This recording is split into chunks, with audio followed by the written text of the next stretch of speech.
Good evening and welcome to Chicago Tonight at 10 p.m. I'm Brandis Friedman. And I'm Paris Schutz. On the show tonight, the sheriff's position is dangerous and it is also unconstitutional. Making sense of the legal challenges regarding the assault weapons ban in Illinois. It just was all snatched away, not to mention, the insurance. Why a transgender former bus driver is suing the CTA for wrongful termination. Two of these I want to renew. Fulfilling my pledge to the Chicago Public Library, I attempt to renew my overdue library books. And if you know, you know. And if you don't, our latest edition of WTTW News Explains gives you directions for the Chicago street grid. But first, some of today's top stories. Chicago police say they are beefing up security around the city's Lunar New Year celebrations this week after a mass shooting in Monterey Park, California over the weekend left 11 dead and 9 others wounded. Police say there is no actionable intelligence in Chicago, but the department is increasing visibility and presence at Lunar New Year events, and business liaison and community policing officers will stay in touch with members of the Asian American community. The Lightfoot campaign's email asking CPS teachers for student volunteers is getting extra scrutiny. The city's Board of Ethics voted unanimously today to call on the inspector generals for both the city and CPS to probe the email, although it appears those offices have already started their own reviews. The campaign came under fire after WTTW News first reported that a staffer sent the email to CPS teachers asking them for student volunteers to help Lightfoot win her race for mayor. Students and teachers at the University of Illinois Chicago are back in the classroom after a nearly week-long strike. The UIC United Faculty Union says the two sides have a tentative agreement. The union claims key wins include a school commitment to increase resources for student mental health, a minimum annual salary of $60,000, and stronger job protections. In a statement, the university says, quote, the parties were able to find common ground on an overall contract that addresses various faculty concerns and bridges the gap in compensation offers. However, it goes on to say there may be challenging financial times ahead that will require further collaboration with our faculty, staff, and administrative leadership to control or reduce costs. Chicago remembers one of the city's most beloved radio personalities. 93 WXRT paid tribute to longtime DJ Lynn Bramer today. Bramer died this weekend after a battle with prostate cancer.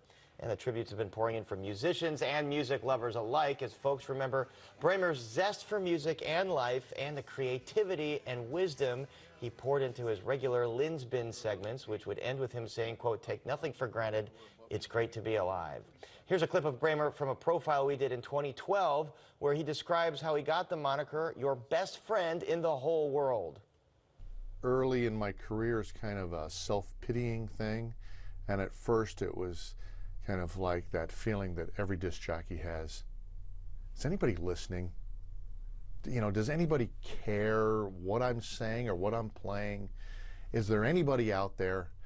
So at one point I just said, like you would if you were a lonely disc jockey in a studio thinking that nobody's really listening to you. I'm Lynn Bramer. I'm your best friend in the whole world. Truly a Chicago institution, and had a relationship with WTTW as he did a number of pledge drive specials here. Lynn Bramer, rest in peace. And you can see our complete 2012 profile of Lynn Bramer on our website.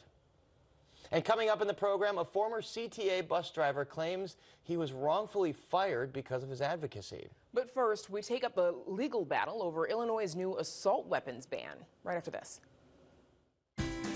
Chicago Tonight is made possible in part by Alexandra and John Nichols, the Jim and Kay Mabey family, the Polk Brothers Foundation, and the support of these donors.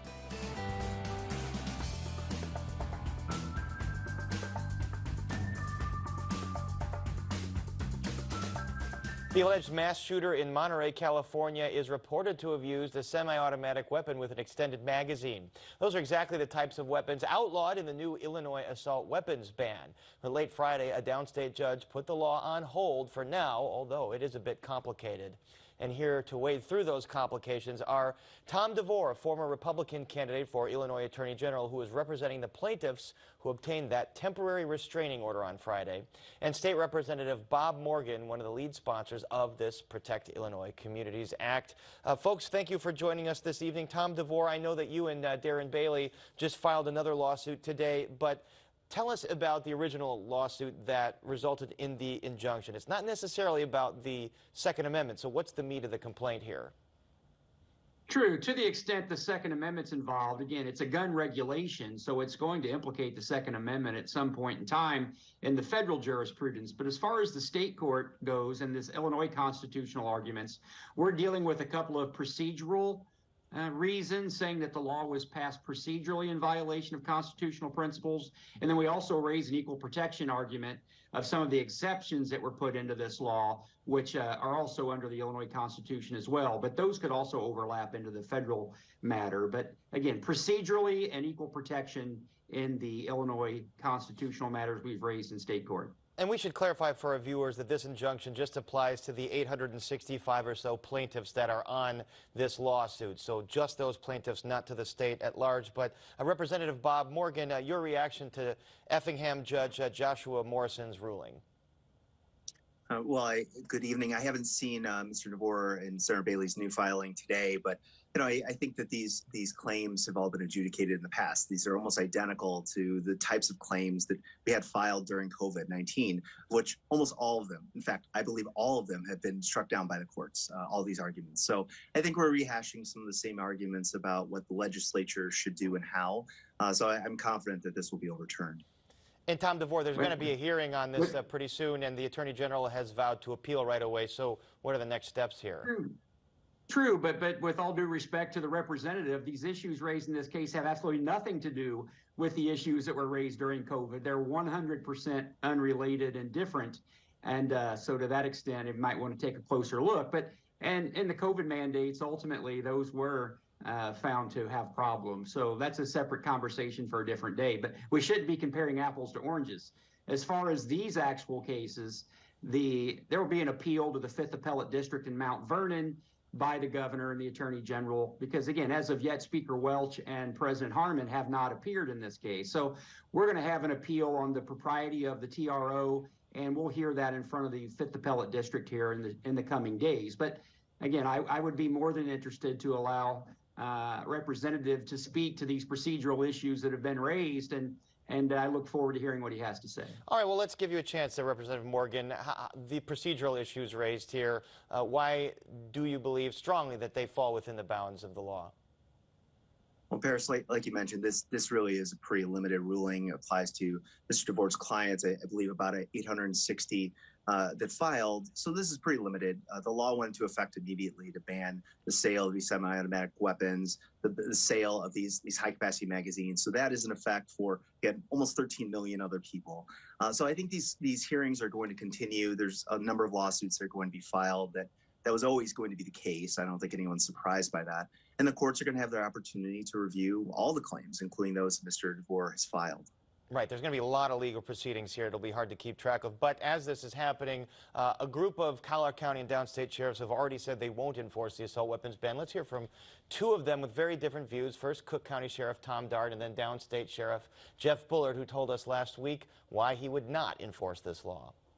Because I can read the English language and I can read the Constitution, and the Second Amendment states it shall not be infringed. I can say with 100% certainty that the Protect Illinois Communities Act is a violation of the Second Amendment. A, we take an oath to uphold the law. A, not our version of it, the law.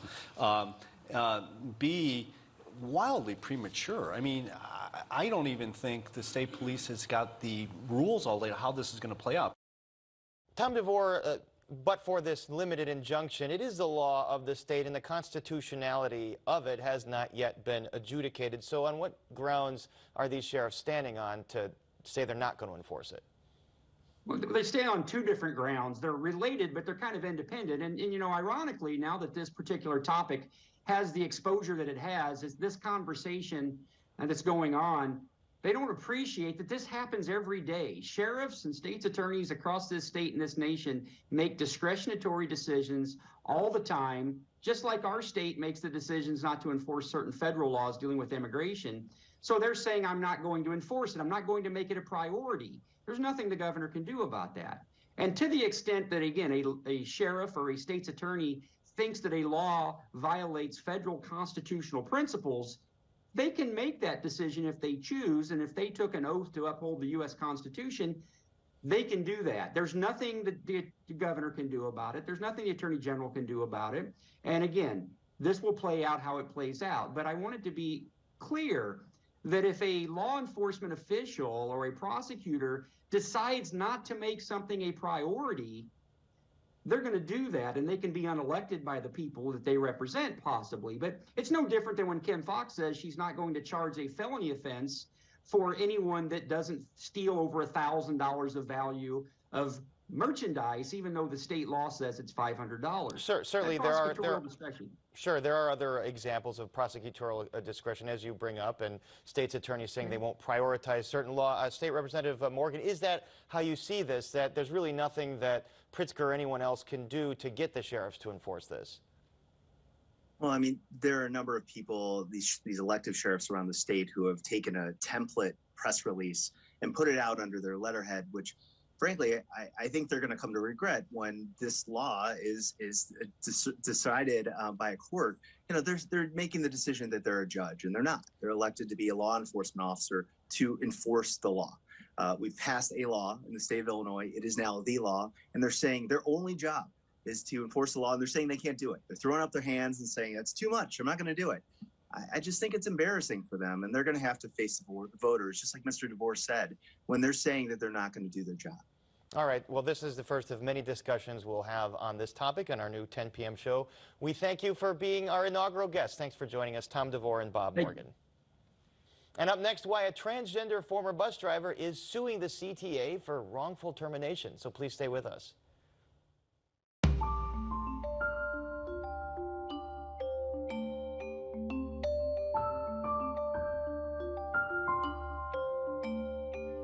Former bus driver Russia Brown broke new ground for CTA employees.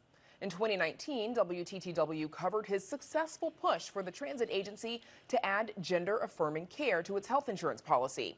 That is a range of health care designed to support transgender people whose gender identity is different from the sex they were assigned at birth. But after that breakthrough, things took an unexpected turn. Chicago Tonight's Nick Blumberg has been following this story and joins us now. Nick. Brandis, it certainly was unexpected for Russia Brown. In January 2021, he was fired from his job as a bus driver. He's now suing the CTA and the union representing bus operators, alleging discrimination and wrongful termination. He spoke with WTTW News for his first interview since filing that lawsuit and argues it was retaliation for his advocacy. Russia Brown hasn't been back to his old CTA stomping grounds for 2 years, but on a recent afternoon, he still got recognized by old coworkers from a job he took a lot of pride in. I wanted to be a part of the bloodline of the city. You know, without CTA, the Chicago kind of stops. His former coworkers might have recognized him for more than just their time on the job together. Brown got a lot of attention when he, along with the ACLU, successfully pushed the CTA to cover gender-affirming health care.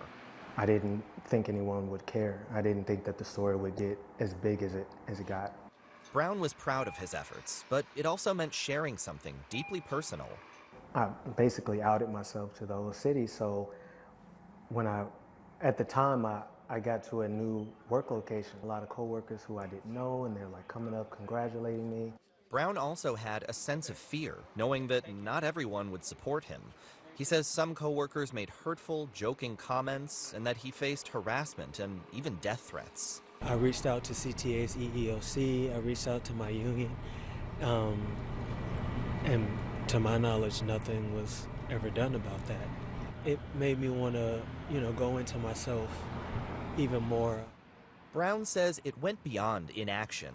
During a Facebook Live Q&A, the union's president responded to an employee question about the quality of the agency's health care plan with a comment that Brown still thinks about. People complain about our health insurance. And I can't say this the way I want to say it on live, because I don't want it coming back to you can get a whole sex change on our life insurance, on our health insurance. I felt embarrassed because with that statement came a lot of jokes, you know, from my coworkers. And I felt a bit ashamed, you know. This was shortly after I asked him to help me save my job. That's because the CTA accused Brown of falsifying a leave of absence request under the Family Medical Leave Act to deal with ongoing back issues. Brown says the agency asked him to get a second and then a third opinion, then stopped communicating with him about next steps. Thinking it's just, you know, a minor mix-up that we could fix, but it didn't turn out to be that easy. Brown was suspended and later fired. He says it came after a series of incidents where he faced harsher discipline and more scrutiny than his coworkers. I was devastated. I invested so much time and effort into it. I felt like I was finally getting to a place where I was really kind of getting in the groove. Brown argues his termination was a result of his advocacy for gender-affirming care. At the time he was fired, he'd started the process of gender confirmation surgery. But it, you know, all came to a quick halt.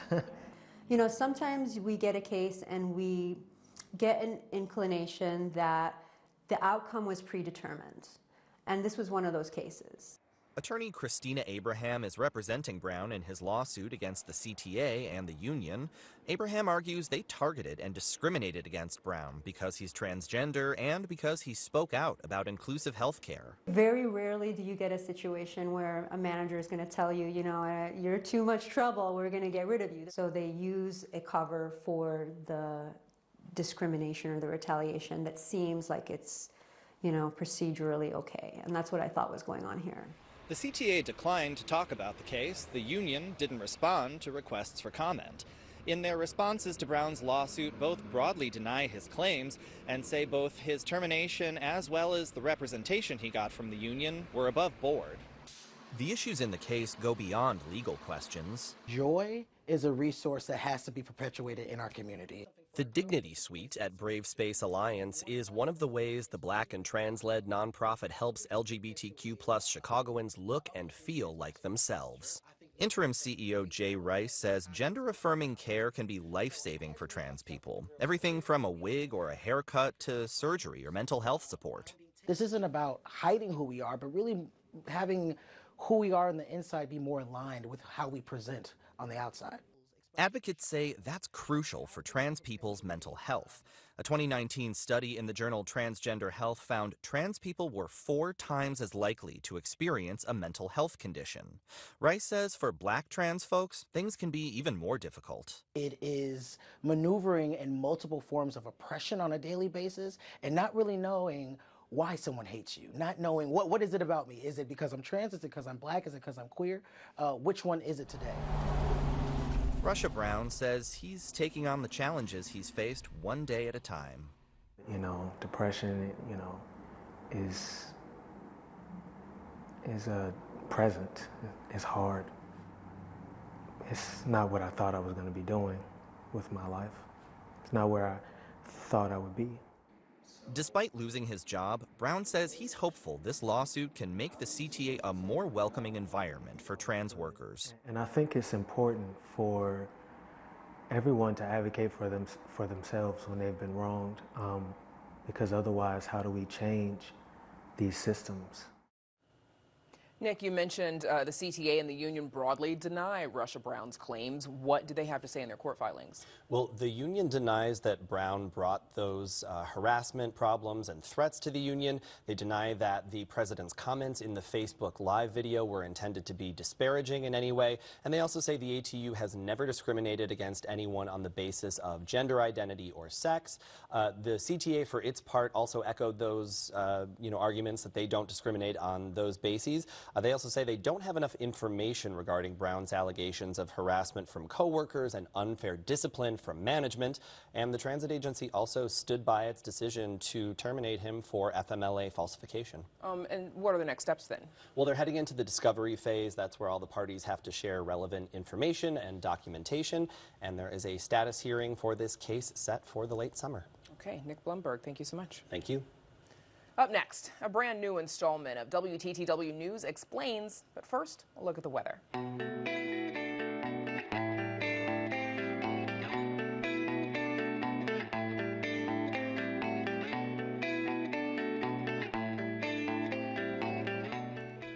It's one of those Chicago things where if you get it, you get it, and if you don't, well, there's always Google Maps. I'm talking about the city's grid system and how it works to help you navigate Chicago. Hopefully this latest installment of our digital series, WTTW News Explains, will help point you in the right direction.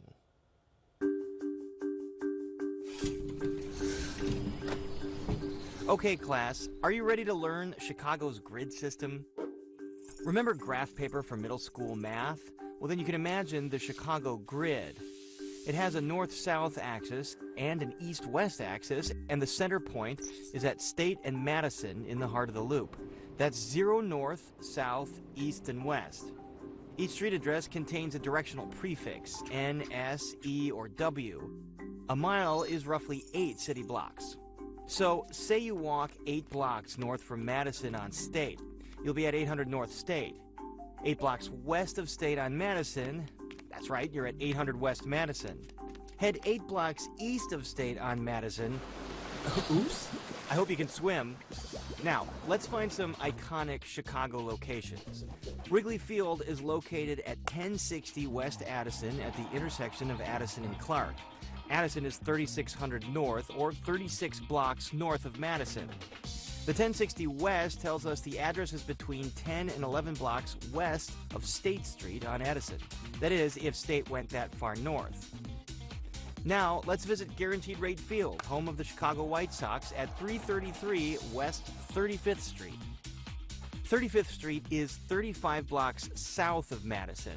The 333 means it's just over 3 blocks west of State Street. So the Cubs and Sox play about the same distance from city center on opposite sides of town. Who can we thank for such a practical, math-oriented plan? A private citizen from Rogers Park named Edward Brennan.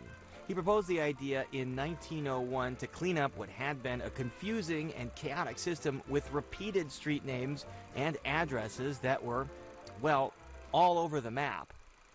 Before we go, let's navigate to one more location, 5400 North St. Louis Avenue. That's exactly 54 blocks north of Madison at St. Louis Avenue, which is 3500 or 35 blocks west of State, and home to our beloved WTTW studio. Of course, there are exceptions to every rule. Some addresses fall outside the grid structure, just like some hot dogs have ketchup. Yeah! But we'll save that lesson for another day.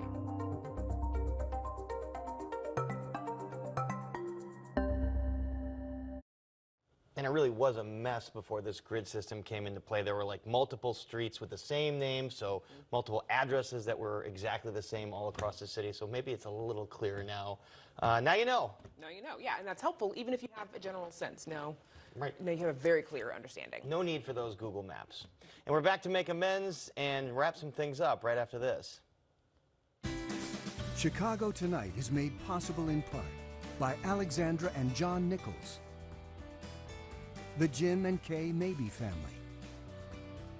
the Polk Brothers Foundation, and the support of these donors.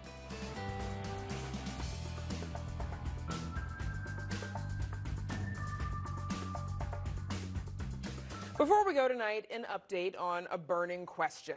Has Paris renewed his overdue library books?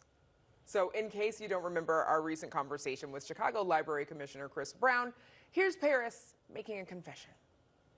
I might or might not have a couple books that are overdue that I'm trying to get through. I'll get those books back post-haste. Okay, then I might have escalated the case against Paris on social media. My bad. CPL responded. Take a look. Paris, They say they are waiting. All right, so, I mean, Brandis, sometimes it's easy to forget you have overdue books when there aren't any more late fees. Oopsie. So, alas, Chicago Public Library, the wait is over. Keeping my promise to the Chicago Public Library, I'm here to return my overdue books, although I have to renew a couple of them because I haven't gotten around to reading them yet. So, here's what I got. Saul Bellow, Dangling Man.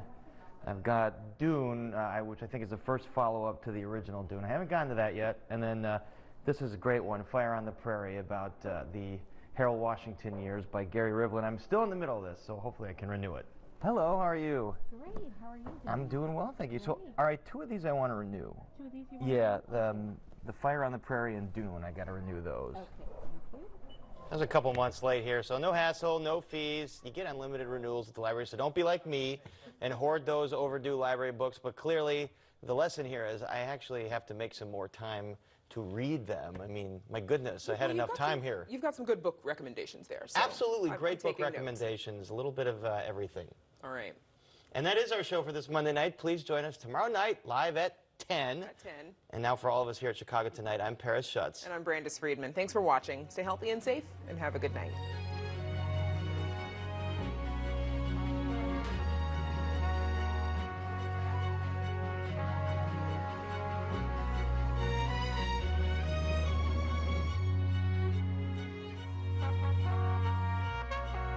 Closed captioning is made possible by Robert A. Clifford and Clifford Law Offices, a proud sponsor of diversity, equity, and inclusion-focused free continuing legal education for lawyers throughout the region.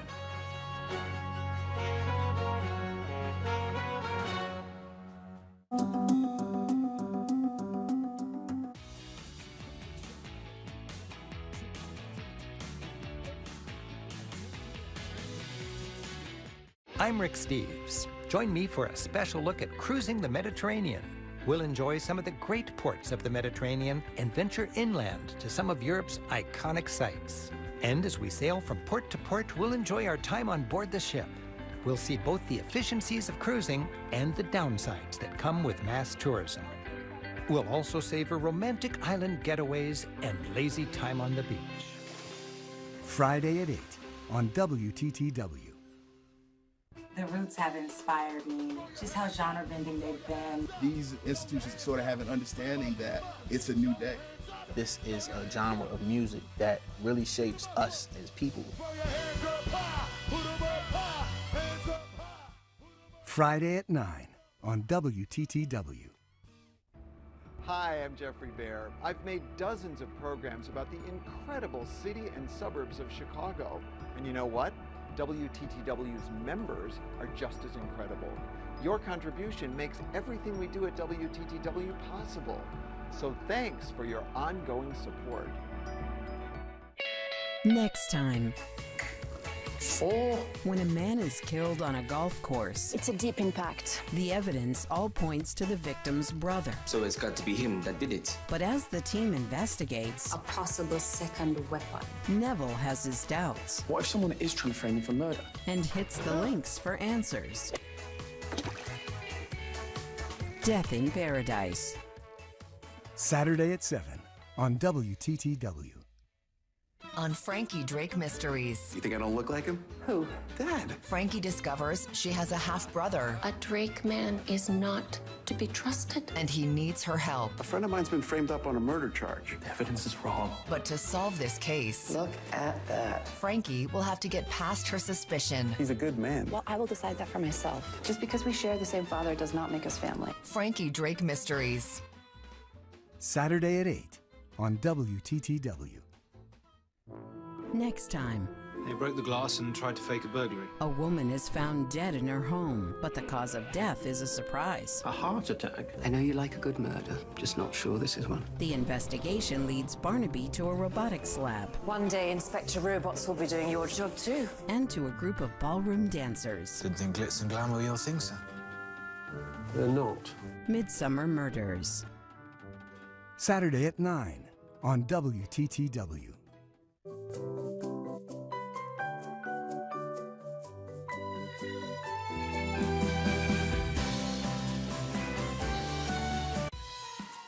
The WTTW presentation of BBC World News is made possible in part by the Howard S. Dubin Family Foundation and Caroline and John Ballantyne.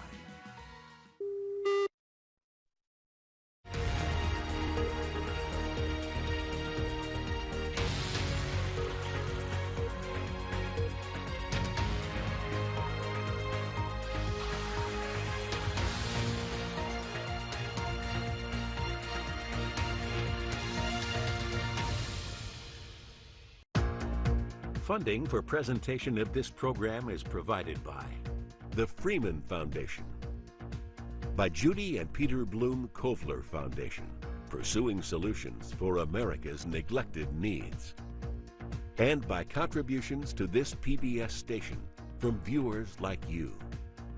Thank you. And now, BBC World News. This is BBC News. I'm Vishana Sripathma. Our top stories.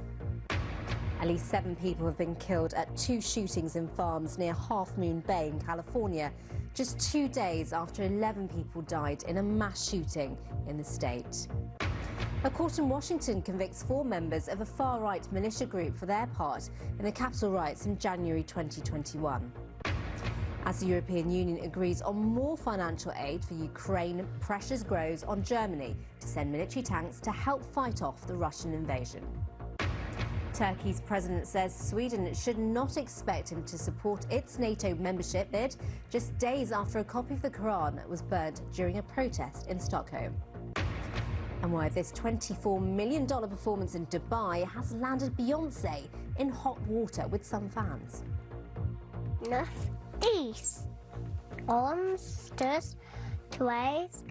First we meet the 4-year-old who's become the UK's youngest member of Mensa and can count to 100 in 7 languages.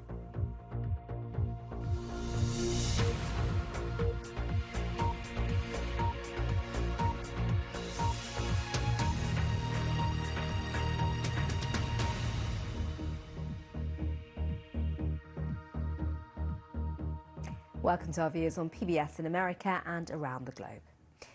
2 days after 11 people were shot dead by a gunman near Los Angeles, there were 2 new gun attacks in the north of the state. At least 7 people have been killed at 2 farms near Half Moon Bay. The state governor, Gavin Newsom, called it a tragedy upon tragedy. Here's the county sheriff speaking about the gunman a few moments ago. The motive for the shooting is currently unknown. Through investigation, the suspect, identified as Chung Lee Zhao, a 67-year-old Half Moon Bay resident. At 4:40 p.m., Zhao was located in his vehicle in the parking lot of the sheriff's substation here in Half Moon Bay by a sheriff's deputy. Zhao was taken into custody without incident, and a semi-automatic handgun was located in his vehicle. Zhao is believed to have acted alone, and there is no further threat to this community. This is a devastating tragedy for this community and the families touched by this unspeakable act of violence. The county sheriff there. Well, our North America correspondent Dave Willis has more details. This is an area known as Half Moon Bay. It's about 30 miles to the south of San Francisco, a largely agricultural area, a population of around 11,000 people. 7 people are said to have died in this incident at 2 separate locations, one of which is thought to be a mushroom farm. This is a very rural community, population of about 11,000, as I mentioned there.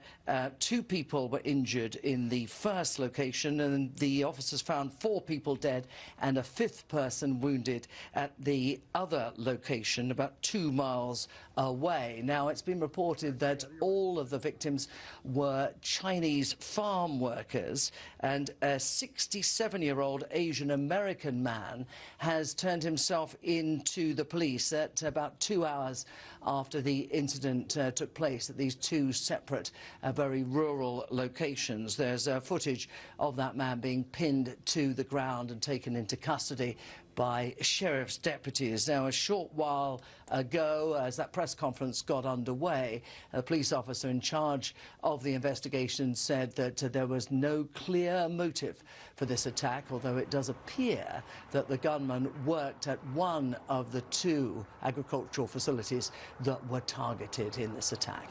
And David, sadly, this is the second incident in just a matter of days in California. What do we know about the ongoing investigation in Southern California?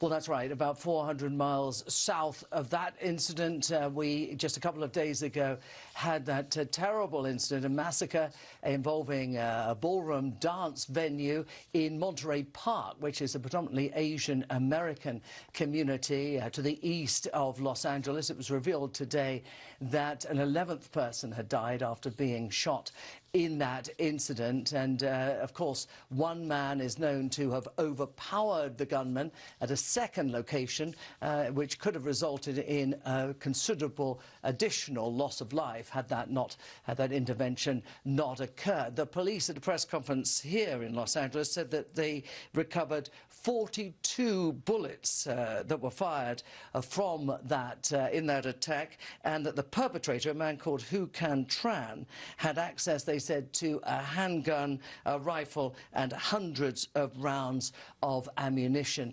These two incidents, both involving, coincidentally perhaps, elderly Asian gunmen, taking place in California, a state with some of the toughest gun control laws in this country. And just, of course, last year, President Biden succeeded in forcing through the first gun control laws this country had seen in nearly 30 years. But he himself said they weren't enough. They included, for example, red flag laws, tighter background checks, but were not enough in his view. And so it seems this the second attack of its kind within the space of less than 48 hours. A court in Washington has convicted 4 members of a far-right militia group of seditious conspiracy for their part in the Capitol riots in January 2021. The 4 men, all belonging to the Oath Keepers group, were also found guilty of other felony charges. The U.S. Attorney General Merrick Garland spoke briefly about the convictions a little earlier on. All 4 defendants were found guilty of seditious conspiracy, as well as conspiracy to obstruct the certification of the Electoral College vote and to prevent members of Congress from discharging their duties. I am grateful to the prosecutors, agents, and staff for their outstanding work in connection with this matter. Let's get some of the day's other news now. And the British Prime Minister Rishi Sunak has asked his independent ethics advisor to look into the tax affairs of the Conservative Party chairman Nadhim Zahawi, saying there are questions that need answering. Mr Zahawi paid a penalty to resolve a multi-million-pound dispute with the tax office while he was Chancellor last year. He said he was confident he'd acted properly throughout. The Russian Foreign Minister Sergei Lavrov has said the conflict in Ukraine is almost a real war with the West. He said Western countries had been planning it for a long time. Mr Lavrov was speaking in Pretoria after talks with his South African counterpart.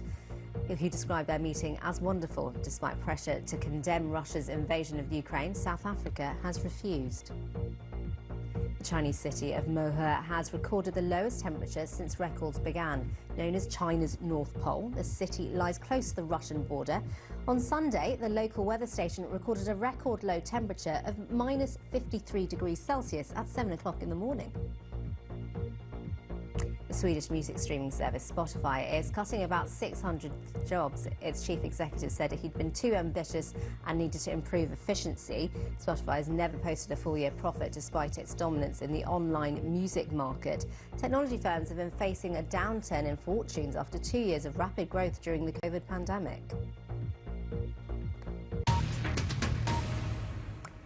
European Union foreign ministers have agreed to allocate another €500 million for military and to help Ukraine. But there's increasing pressure for more help with military tanks from Germany. Poland says it will make an official request to the German government. Sofia Betitsa has the latest.